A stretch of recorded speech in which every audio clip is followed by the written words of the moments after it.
want to say about probably a week later, we went and bought an actual race frame. And that ended up just being my life after that. I got sponsored shortly after we had gotten that bike by my first team, and then just things continuously progressed. Wow. Have you ever gotten injured? I know you mentioned you fell off the bike here the first time. You kind of learn trial and error kind of thing. Like, Yeah. have you ever like broken any bones or gotten injured like doing what it is you do?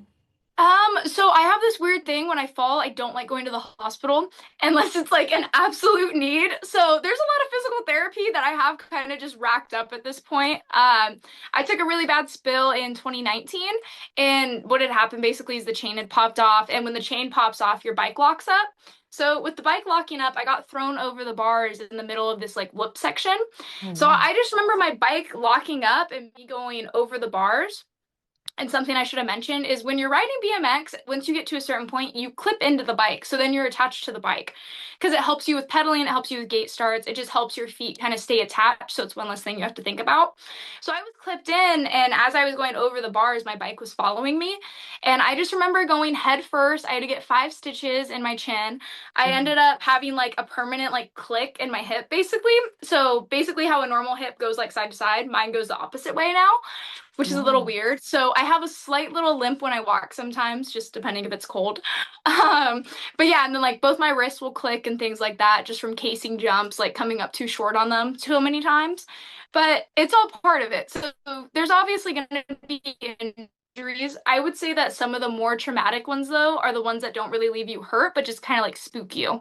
Like when you're falling from like a high distance, which I've done, or you're kind of just lawn darting, or you lose control of it completely and you're going into another rider at a fast speed. Those don't usually really hurt you sometimes, but they more of just spook you and leave like a mental toll on you. So it hurts in that sense. Yeah, I'm actually glad you brought that up. During moments like that, like you said, how you kind of get spooked. How do you actually like overcome those like psychological or mental barriers, that come afterward?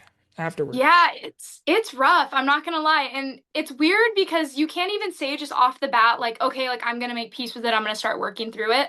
Because there are times that it won't even hit you until a week, a month later, and you're just like, oh my gosh, like I went through that. For me, I remember the first time I ever got knocked out, it was one of like the scariest feelings of my life. And I just remember telling my parents, like, I'm never gonna put myself in a position to do that again. Even though the crash wasn't my fault, because I got knocked out on that hit where I ended up having to get the 5 stitches. I Wow. was knocked out for like 2 minutes. And I just remember like dozing out and then coming back and then just like more and more people around me every time because I wasn't staying conscious while I was out. Like I would go out and then come back, go out and come back. And that went on about 2 or 3 times before I was finally able to like stay awake.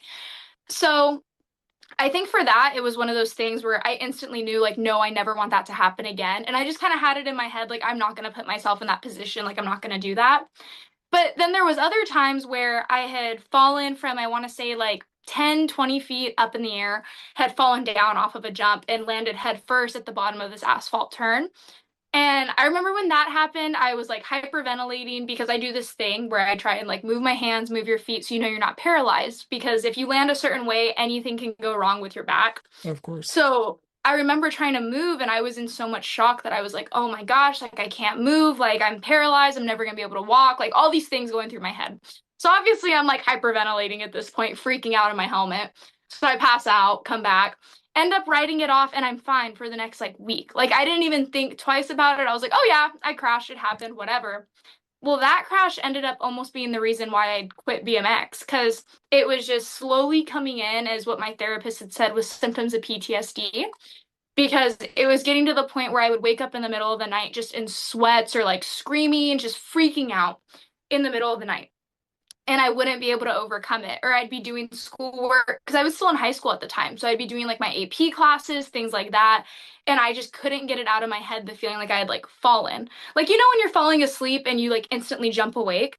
Yeah. I was getting feelings like that throughout the middle of the day. So like as I was eating lunch or things like that, it just felt like I was kind of out of control.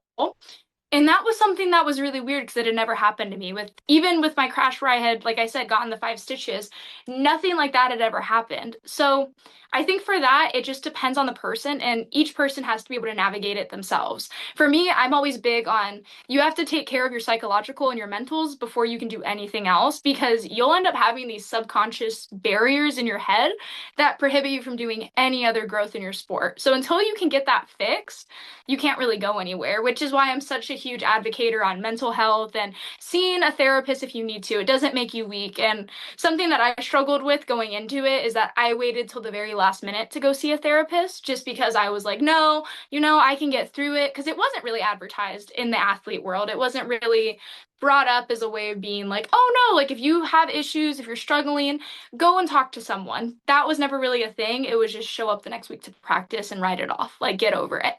Yeah. So once I finally went through that, I started advocating for the fact of, okay, that was a crazy fall. Give yourself a second, give yourself a beat, take a week off, do what you have to do to really figure out inside of yourself, am I okay or is there a bigger issue?